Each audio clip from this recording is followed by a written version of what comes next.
सधैँ एकरो हुन्छ कतै रमाउँछौ थाहा छ मलाई मैसँग रमाझै गर्छौ पुग्छ मलाई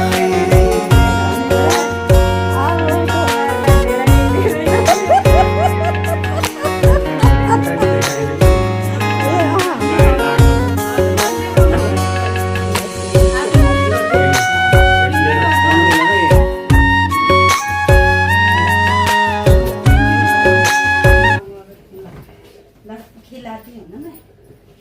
ल थोरै थोरै ल थोरै थोरै ल ह्याप्पी मदर्स डे अनि ह्याप्पी एनिभर्सरी दुवैको एकसाथ धेरै धेरै मुरी मुरी बधाई छ हजुरहरूलाई हजुरहरूको जोडी यस्तै हमेसा यस्तै बनिरहोस् उहाँहरूलाई खिलाइदिनु ल बाबा आज आऊ खाऊ